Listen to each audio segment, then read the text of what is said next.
के अंदर एक ही बायोस है, बोर्ड के अंदर एक ही बायोस है।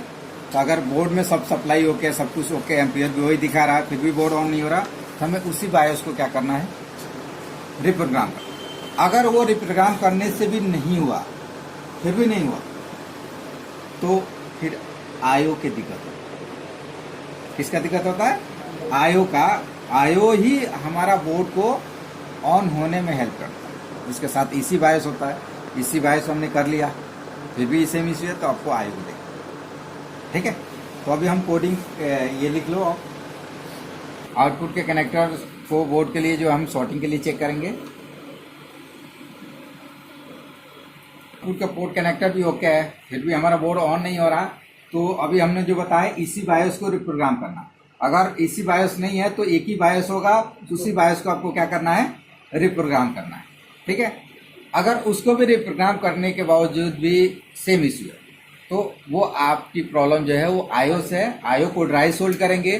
ड्राई सोल्ड करने के बाद देखेंगे कि हमारा बोर्ड ऑन होता है कि नहीं होता है। अगर ड्राई सोल्ड करने पे भी नहीं हुआ तो आईओ को रिप्लेस करना पड़ेगा। बोर्ड के अंदर जो आईओ है उसको रिप्लेस करना पड़ेगा। ये लास्ट ऑप्शन है। ये जब हम ऑन बोर्ड करेंगे ये सब दिखाएंगे। डीसी पावर सप्लाई के अंदर अगर एम्पियर एडाप्टर लगाते ही, मतलब ये एडाप्टर लगाते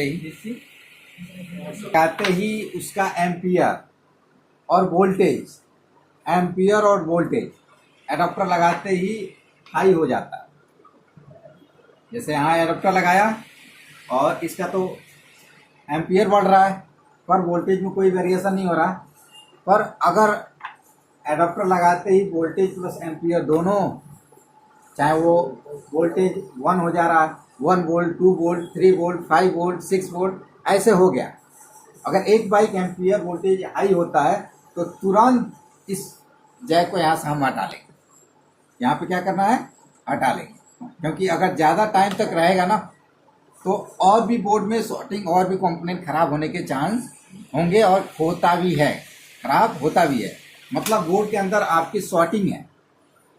बोर्ड के अंदर जब भी शॉर्टिंग होगा तो यही होगा, आपका एम्पियर वोल्टेज एक बाइक जो होगा वो एडाप्टर लगाते ही हाई हो जाएगा।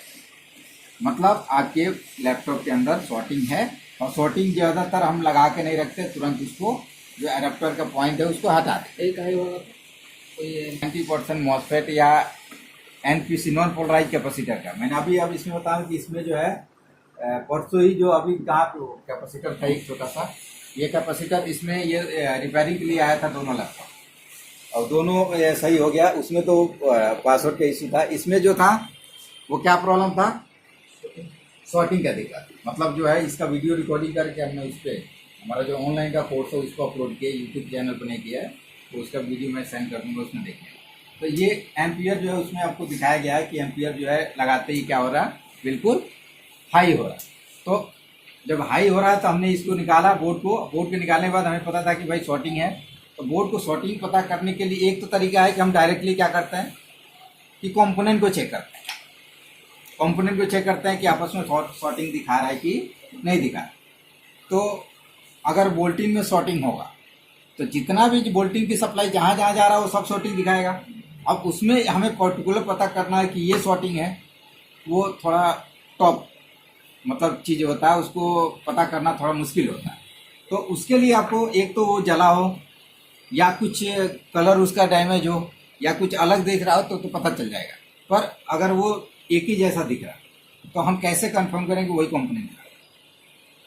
तो दोबारा शॉर्टिंग पता करने के लिए एम्पियर तो हाई हो रहा है यहाँ पे, तो हम क्या करेंगे, दोबारा इसको यहाँ पे लगाएंगे, और लगाने के बाद एम्पियर तो हाई हो रहा, पर विदिन 30 सेकेंड तक, 30 सेकेंड के बीच में ये लगाते ही हमें वोल्टिन वाला जो सेक्शन 19 वोल्ट जहाँ जहाँ जा रहा है ऐसे टच करना, ऐसे आपको उस पर टच करना कंपोनेंट पे। जो कंपोनेंट शॉर्ट होगा, जैसे यहाँ रखा, बहुत तेज गर्म होगा, बहुत ज़्यादा गर्म होगा, और जो गर्म हुआ बस फिर इसको निकाल देंगे, और वही कंपोनेंट आपका शॉर्ट है, उसको निकालते ही आपका प्रॉब्लम सॉल्व हो जाएगा। अगर आपको ऐसी शॉर्टिंग मल्टीमीटर से पता नहीं चल रहा है तो ये भी शॉर्टिंग हमें ऐसे ही क्लियर हुआ, जो कि आप जब वीडियो देखेंगे तो उसमें आपको पूरा स्टेप बाय स्टेप दिखेगा, जिसमें कटिंग कहीं नहीं है, पूरा वीडियो ही है, तो उसमें आपको पता चलेगा। फिर इसको हमने बाहर निकाला, बाहर निकालने के बाद जो है इसको लगाया तो फिर एम्पियर हमारा प्रॉपर स्टेबल हो गया, जो कि हमारा एम्पियर जो होना चाहिए 2 एम्पियर, तो 2 एम्पियर का जो है वो स्टेबल हो। और इसको फिर अब बाहर निकालने के बाद इसको चेक करना, नहीं चेक करना, ये तो खराब है ही, और चेक करने पे भी बाद ये क्या हो रहा है, शॉर्टिंग दिखा रहा है। और वो निकालते ही बोर्ड में जहाँ जहाँ शॉर्टिंग था वो सब शॉर्टिंग हट गया, क्योंकि वो शॉर्टिंग है तो 19 वोल्ट का जहाँ भी सर्किट होगा वो सब शॉर्टिंग दिखाएगा। बीआरएम सेक्शन में भी शॉर्टिंग था तो बीआरएम सेक्शन शॉर्टिंग प्लस और भी सेक्शन का शॉर्टिंग दिखा रहा था। तो शॉर्टिंग पता करने का 2 तरीके, एक तो हम बोर्ड में डायरेक्टली कंपोनेंट को चेक करके, या आपको बताया कि हर सेक्शन में इन होने से पहले इनपुट में कॉइल कैपेसिटर होता है, उससे पता कर लेंगे। अगर उससे नहीं पता चल रहा है तो इसके द्वारा, अब कोई ज़रूरी भी नहीं है कि सब कंपोनेंट हीटिंग हो। अगर हीटिंग नहीं हो रहा तो आपको जो बताया गया है ऑफ कंडीशन में, जो चेक करके वैसे ही कंफर्म करना हो।